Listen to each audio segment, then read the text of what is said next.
once again welcome you all on my YouTube channel, and today we will be seeing the further part of the solution in which we are going to study the third colligative property, and that is depression in freezing point. In the last video we have covered the two colligative properties, the vapor pressure lowering and boiling point elevation. Hope you all must have understood it, and those who have not watched my video, please do watch the previous video so that it will be easy for you to understand the today's topic in a more better manner. Okay, so let's start with it. So let's start today's topic. Okay, so today's topic is depression in freezing point, and in this depression in freezing point we are going to cover the freezing point depression as a consequence of vapor pressure lowering, freezing point depression and the concentration of solute, molar mass of solute from freezing point depression, and we will see some numericals on it. Okay, but before that I would like to ask you, as we want to study depression in freezing point, so what is this freezing point? Everyone knows that when the water get converted into the ice, we say that the liquid had frozen or it freezes at 0 degrees Celsius. Water freezes at 0 degrees Celsius. Means what? Freezing point is the temperature at which the liquid get converted into the solid. Yes, everyone knows that freezing point is a temperature at which the liquid becomes a solid at normal atmospheric pressure. Okay, now what happens when the liquid get converted into the solid? The molecules inside the liquid, which are in the haphazard manner in the beginning, as we reduce the temperature, they get arranged in a proper crystalline manner, forming a solid, and hence the liquid get converted into the solid. But why this happens, why the liquid get converted into solid, that we are going to see in today's topic. Okay, but before that I would like to ask you that you must have heard on the TV or on the newspaper that in the cold countries the ice which have got frozen on the road and the footpaths is melted by spraying some ice. Do you know why? Yes, the answer will be given in this video by studying the depression and freezing point. We will see this answer. And one more thing, whenever the aeroplanes, they fly to a country or they fly to a region where the atmosphere is very cold, then what will happen? Really, the ice, the water vapors present on the wings of the aeroplane will get converted into ice, and that may disturb the balance of the aeroplane. And so whenever the aeroplanes or whenever such flights are going for such regions or the cold countries, then the de-icing of the aeroplane is done. Okay, so why this de-icing is done and how it is done, and answer to these questions will also be solved out when we study the depression in freezing point. And also one more, you all know that the coolants are added in the automobiles. Okay, so why these coolants are added, which type of coolant is added, what is the role of this coolant, these all answers are in the depression in freezing point. Okay, so isn't it an interesting topic? Yes, so we are going to have a fun while learning this depression in freezing point. So let's start it now. Okay, now let us come to our first topic, that is freezing point. We must know what is freezing point, then only we can know what is depression in freezing point. Okay, so freezing point, you all have defined that freezing point is nothing but a temperature at which the liquid get converted into the solid. Yes, you are right. But at what happens when the temperature reduces? What happens? Why do these liquid molecules get converted into a solid, and how their packing is affected as the temperature lowers down? So the answer is, what happens, this is also related with the vapor pressure only. Okay, so what happens whenever the vapor pressure of the solid phase and the liquid phase becomes equal, at that point the freezing starts. At that point the substance or the liquid freezes. So freezing point of a liquid is a temperature at which the liquid and solid are in equilibrium and the two phases have the same vapor pressure. So both have the same vapor pressure. This is an important point. This is your ice which is in the solid phase, and this is a liquid which is in the liquid phase. Now what do you think, which will have a higher vapor pressure? What is vapor pressure? Vapor pressure is nothing but the vapors created by the liquid, and these molecules which get converted into gaseous phase, they collide among each other and along the about the container, and they create some pressure, and that is known as the vapor pressure. So what do you think, which will have a higher vapor pressure? Yes, liquid has a higher vapor pressure because liquid molecules are loosely attached with each other, and hence they can easily get converted into the gaseous phase and can produce vapors. But in case of solid, the vapor pressure is very low. Okay, so what happened? See now, these are suppose the liquid molecules which are far apart from each other. These are suppose the water molecules which are far apart from each other. Now what will happen when the temperature increases? The kinetic energy increases, and each molecule shakes and each molecule vibrates about itself and get converted into the vapor phase. But if I reduce the temperature, okay, if I reduce the temperature, opposite will happen. Now the kinetic energy of each and every molecule is going to decrease. So the kinetic energy will decrease as the temperature decreases. Now since the kinetic energy has decreased now, so the number of the molecules getting converted into vapor phase will also get reduced, means the vapor pressure will get reduced.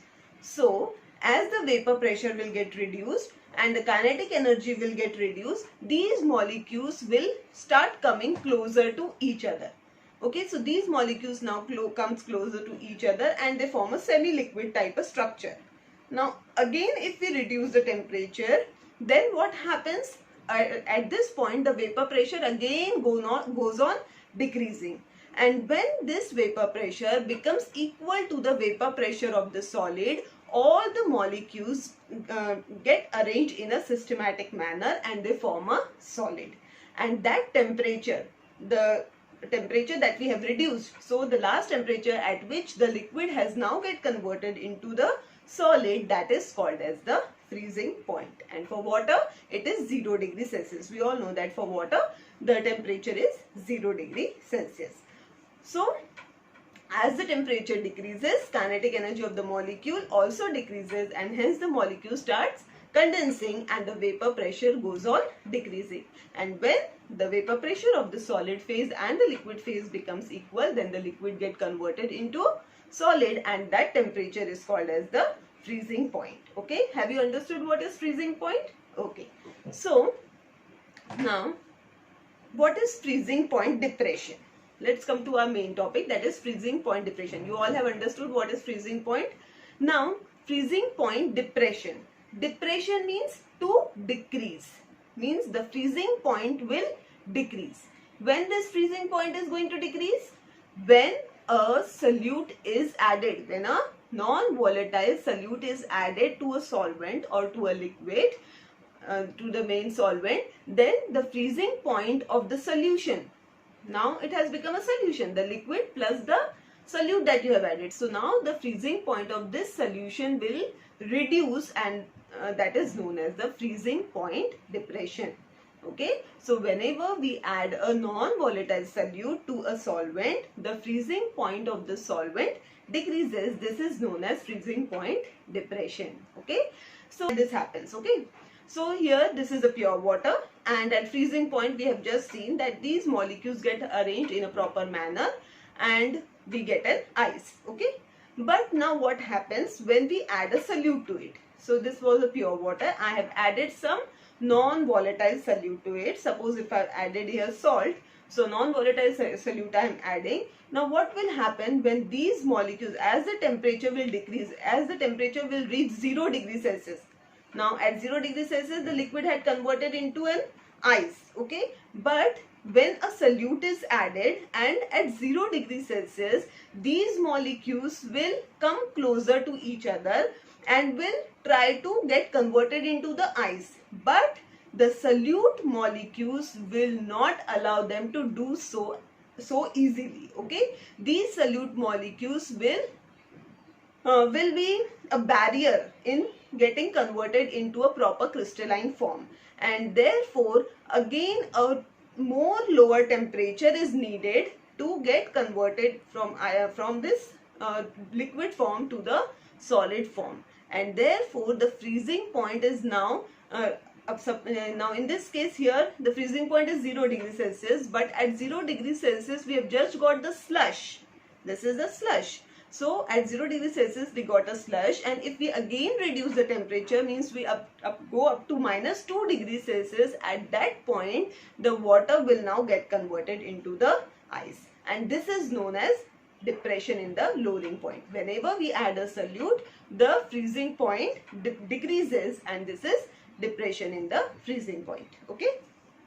Now let us assume that if TF naught is the freezing point of pure solvent, okay, pure solvent, in this case we have taken water, but every time it's not necessary that the pure solvent will be water only, but most of the time water is considered as a solvent because it is a universal solvent. So any solvent in which the solute is added, suppose the freezing point of that is considered as TF naught, okay, and TF is the freezing point of the solution, means after adding a solute it has now become a solution. So TF is the freezing point of the solution. Now we know that the freezing point of the solution is less than that of the pure solvent, because the freezing point decreases as we add a solute or a non-volatile solute to the pure solvent. So TF naught is greater than TF, or we can say that TF is less than TF naught.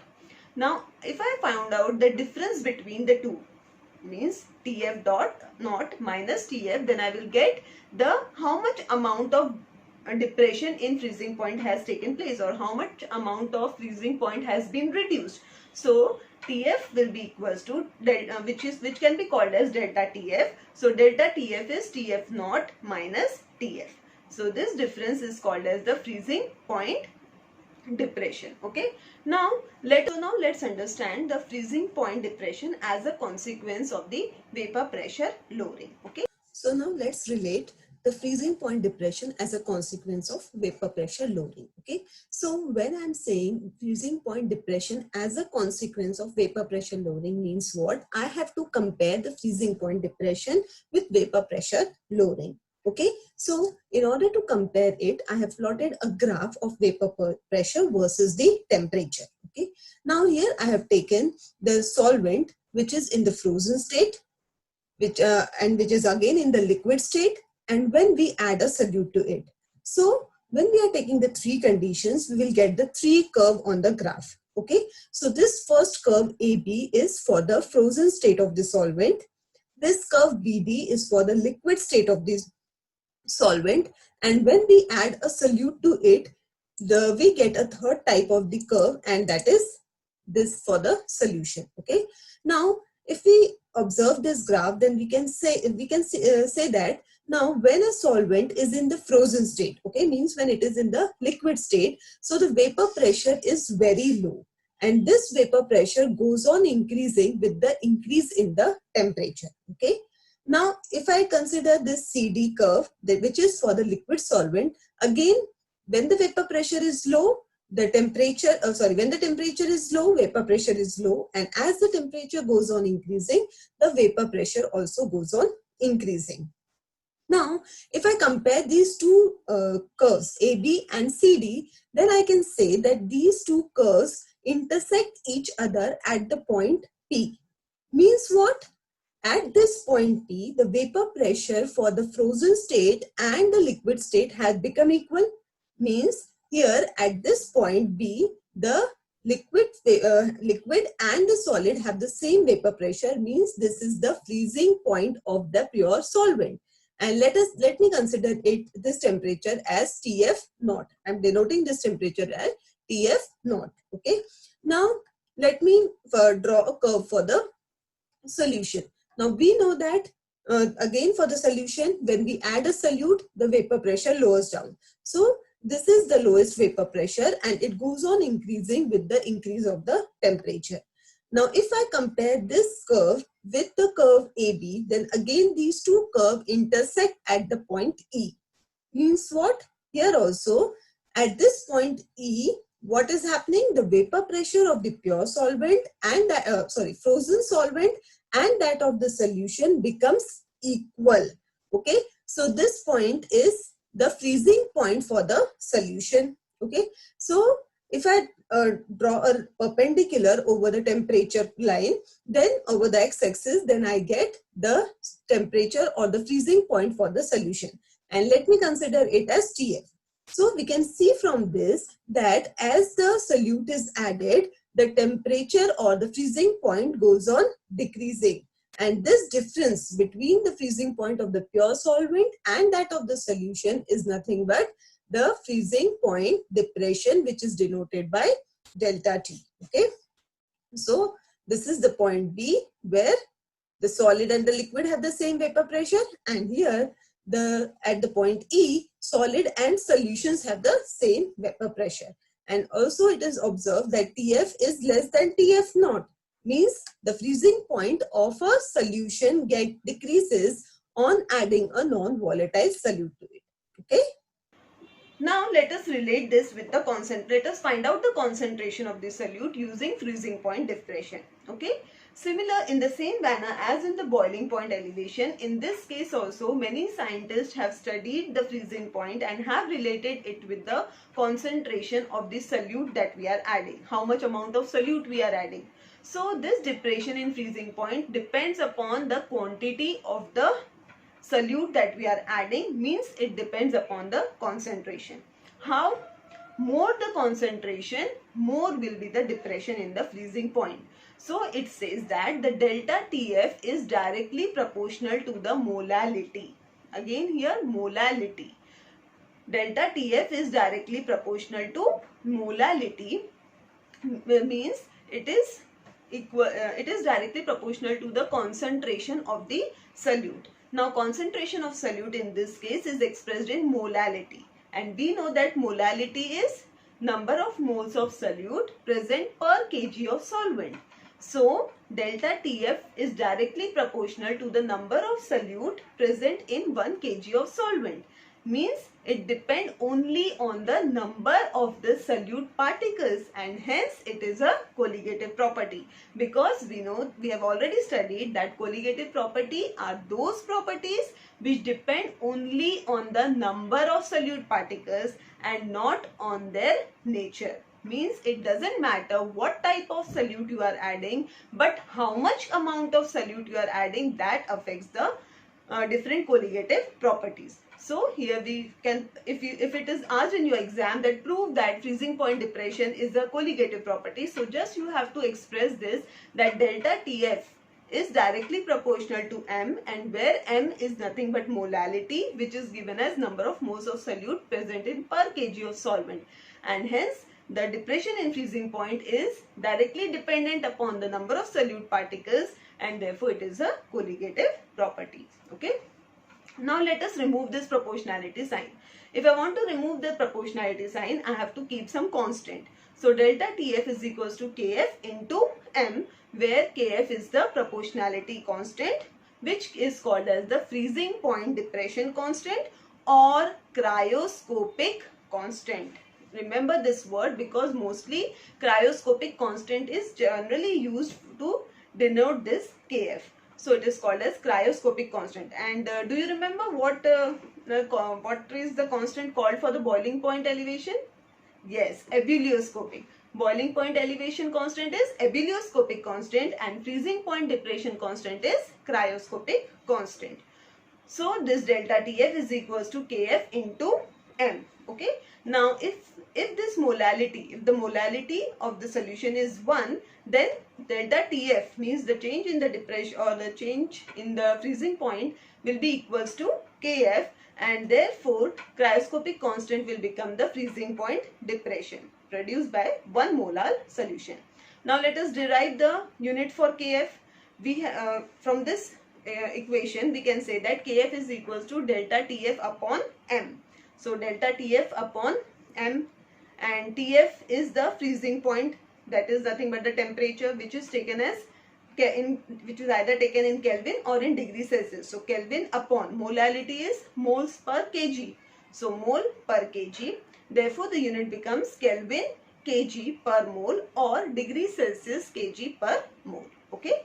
So this is how the freezing point depression and the concentration of solute are related. Now let us try to find out the molar mass of solute from this freezing point depression. Okay, so just now we have derived that delta TF is equals to KF into M. Okay, we all know that the freezing point depression is equals to cryoscopic constant into the molality. Now let us assume that I have prepared a solution by dissolving, suppose W2 gram of solute and W1 gram of solvent. Okay, so here the amount of solute that I am taking is W2 and the amount of solute in which in which I am dissolving the solute is W1 gram. So number of moles is mass upon molar mass. So I have to calculate out the number of moles of solute.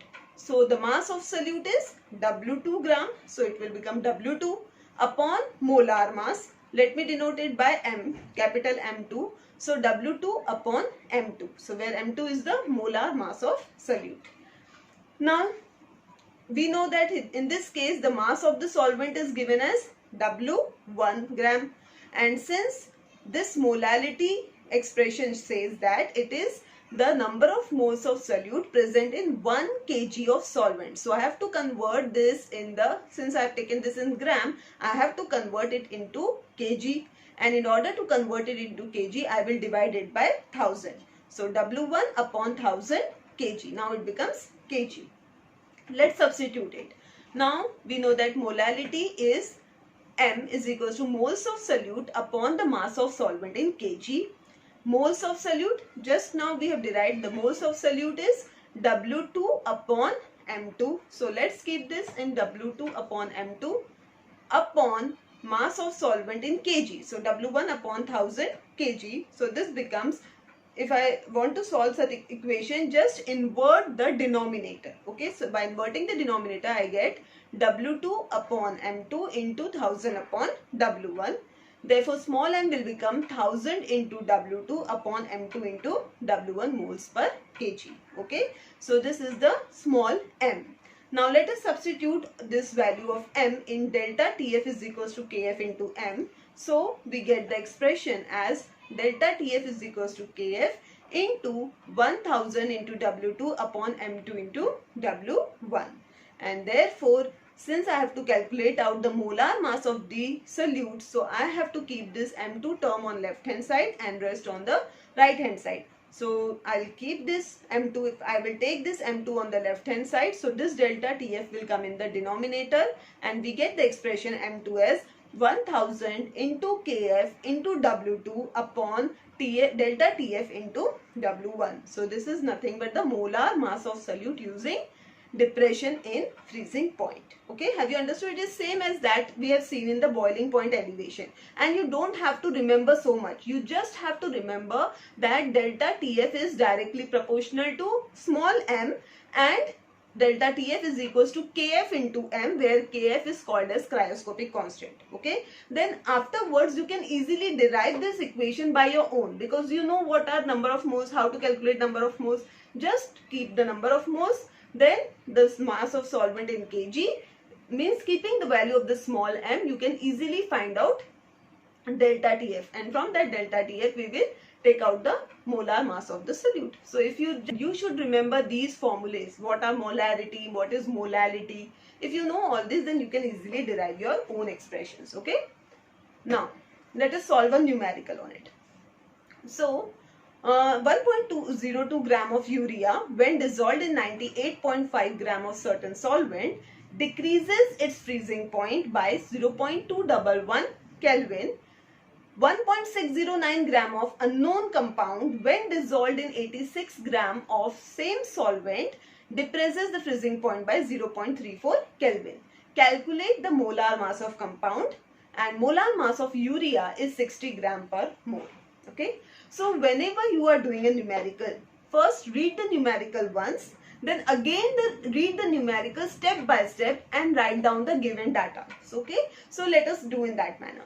Now first we have read it out. Now let's read it out once again. What he is saying, 1.02 gram of urea when dissolved in 98.5 gram of certain solvent. So from this statement we understood that urea is a solute and some other substance is a solvent. Okay, the name of that solvent is not given, but here urea is the solute. Okay, so and the weight of the urea is given to be 1.02 gram, and up till now we have taken that the weight of the solute is considered as W2 in our formula. So here also we will keep W2 is equals to 1.02 gram. Okay. When dissolved in 98.5 gram of certain solvent, means the weight of the solvent is 98.5 and the solvent is taken as W1. So W1 is 98.5 gram. Then it says decreases its freezing point. Okay, when we are adding a solute to a solvent, it decreases the freezing point. It decreases the freezing point by 0.211. Means the decrease in the freezing point is given. Means what? Delta TF value is given. So delta TF is 0.211 Kelvin. Now next statement he is saying that 1.609 gram of unknown compound. Okay, another compound it is giving, unknown compound when dissolved in 86 gram of the same solvent. Means now here we are preparing some other solution in which we are adding 1.609 gram of solute. So this is the weight of the solute. So let us keep another solution as here. We'll write down the given quantity for the another solution here. So this is your unknown compound. So given that, let us consider it as W2 dash in order to avoid the confusion. So W2 dash is given to be 1.609 gram. Okay. And when dissolved in 86 gram of same solvent, means the solvent is the same in both the cases. So this is W1 dash. So W1 dash is 86 gram. Now depresses the freezing point by 0.34 Kelvin. So again, when this much amount of another compound is added, again the freezing point decreases and that value is 0.34 Kelvin. So delta TF dash is equal to 0.34 Kelvin. Calculate the molar mass of compound, and we have to calculate the molar mass of this unknown compound, because molar mass of this compound can be easily find it out. Okay, but here he is asking to find out the molar mass of this unknown compound. So that is suppose M2 dash. So M2 dash is equals to question mark. And also it is given that molar mass of urea, means the value of M2 is given to be 60 gram per mole. Molar mass of the solute is given by M2. So M2 is 60 gram per mole. So in this way we are going to compute out all the things that are given to us. Then it becomes very easy to know which formula has to be applied and how it is to be applied. Now in this case, now we all know that the formula for M2 is 1000 into Kf into W2 upon delta TF into W1. Okay. Now from this, if I want to calculate out M2 dash, I have to write down M2 dash is equals to 1000 into Kf into W2 dash upon delta TF dash into W1 dash. Okay. But in this case, now if since I have to find out M2 dash, let me concentrate on this formula. So in this case, 1000 is given, Kf value is not given, W2 dash is known, delta TF dash is also known, W1 dash is also known. But we don't know about the two quantities, that is Kf and M2 dash. So it is not possible to calculate out M2 dash from this formula only. Okay. Now why they are giving two solutions? So that we can compare them, and also the common thing that in both the solution is that the solvent is the same. Okay. So now if I try to write down this equation in the form of 1000 Kf. Let me keep out 1000 Kf because Kf is unknown for both the solutions. So let us compute it out as 1000 Kf is equals to M2 into delta Tf into W1 upon W2. And this equation can also be written as 1000 Kf is equals to M2 dash into delta Tf dash into W1 dash upon W2 dash. Now in this case, Kf is the constant, cryoscopic constant. And also the solvent is the same, and hence the cryoscopic constant for both the solutions will be the same. Therefore this 1000 Kf here and 1000 Kf here both are same. So I can equate this equation 1 with equation 2 because 1000 Kf is equals to 1000 Kf. Therefore the equation on the right hand side will also be equal to the equation on the right hand side of the equation 2. Therefore, equating this equation 1 and 2, I can write this equation as m2 into delta Tf into W1 upon W2 is equals to m2 dash into delta Tf into W1 upon W2. Now, out of these expression, I have been asked to find out m2 dash. So, let me keep out m2 dash on one side and take out all the other terms on the other side. Okay. So, keeping this m2 dash here only, I will take all the expressions on the other side. So, what will happen? This will remain as it is. This W2 dash will move to the numerator and delta Tf into W1 dash will move in the denominator. And hence now the formula will become m2 dash is equals to m2 into delta Tf into W1 into W2 dash upon delta Tf dash into W2 into W1 dash. Okay. So now we know about all the values. In this case, we know m2, we know delta Tf, we know W1, we know W2 dash, delta Tf dash, W2, W1. All the quantities are known to us. So just we have to substitute these values and we have to calculate out m2 dash. So let's do it. So now m2, in this case, it was given to be 60 gram. Okay. So I am substituting m2 is equals to 60 gram into delta Tf which was given to be 0.211 Kelvin. So I am keeping 0.211 Kelvin over here into W1. W1 is 98.5. So let us keep 98.5 into into W2 dash, and W2 dash is 1.609. So 1.609 upon delta Tf dash is given as 0.34 Kelvin. So I have kept 0.34 Kelvin into W2. W2 is given to be 1.02 gram. So 1.02 gram into again into W1 dash, which is 86. So we are keeping 86 over here. And I've always said you that whenever you are solving a numerical, keep all the expressions or keep all the quantities along with their unit. So it will be easy for you to come out with the answer having a unit itself. Okay. You don't have to memorize the unit for each and everything.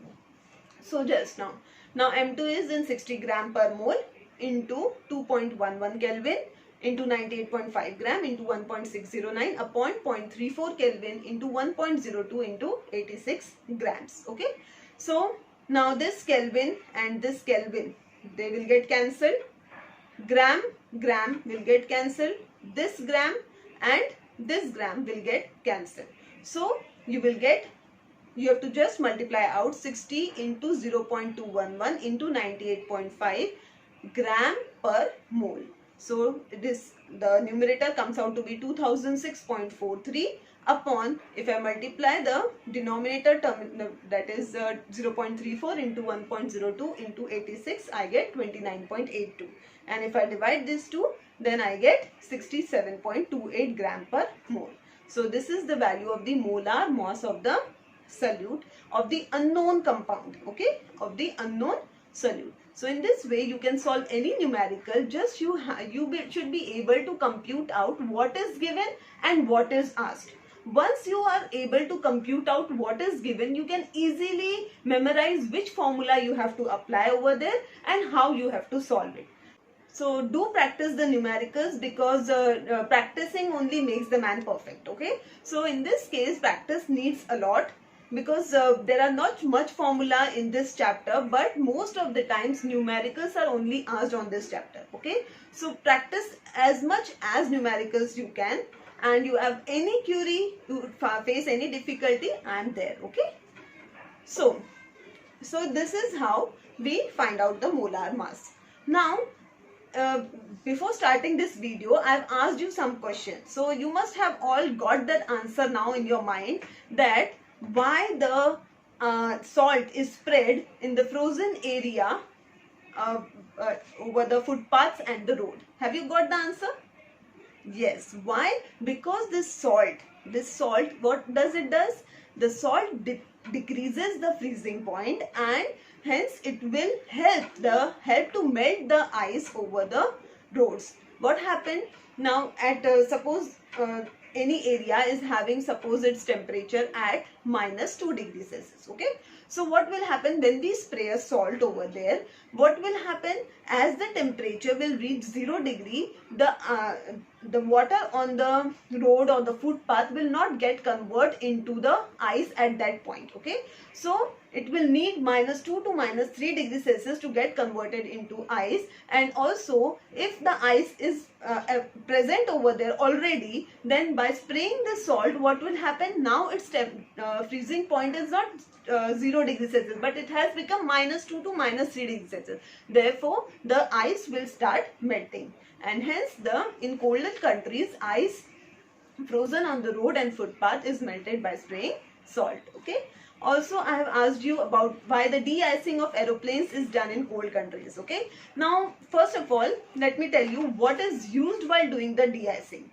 Now, what happened? This ethylene glycol, pure ethylene glycol, it freezes at -12 degrees Celsius. Okay, and when it gets mixed with water, its freezing point decreases to about -45 degrees Celsius, and hence these ethylene glycol are generally spread over the wings of the aeroplane. Now, what does it do when we spray the ethylene glycol? What happens? There are some water droplets over the wings of the aeroplane. Okay, so when it fly to a colder region, these water droplets may get converted into the ice, and which will disturb the balance of the aeroplane. And in order to maintain this balance, it is just obvious to remove that ice. And therefore, before starting the journey, ethylene glycol is spread over the wings of over the body of the aeroplane. So what will happen? This ethylene glycol will not allow the water molecules to get convert into the ice so easily, because now the freezing point has decreases to -45 degrees Celsius.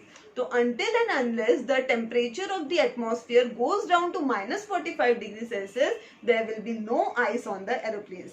And therefore, it is very necessary whenever the journey of a flight is taken over the colder countries, then de-icing is done. And also, we have I've asked you what type of coolant is required in automobiles and why the coolant is added. Again, ethylene glycol, here also the ethylene glycol or propylene glycol is added to the automobiles, in the engines of the automobiles. Why? To maintain, to antifreeze. Because when it moves, when again the vehicles also move in the colder region, it may, the water present which we have added in the coolant, it may get converted into the ice. Coolant plays a more better role because it will help to maintain the engine, from getting damaged or from the corrosion. Okay, so engine coolants that are coming that comes in different varieties, but its basic ingredients, it include the ethylene or the propylene glycol. And this liquid coolant are used to manage the heat in the automobile internal combustion engines, and they also prevent in the corrosion in the cooling system and are carried out by the waste heat from the engine. So all the excess heat is carried about by this coolant, and it maintains the temperature of the of your automobiles. Okay, so this was all about today's session. So hope you all must have understood.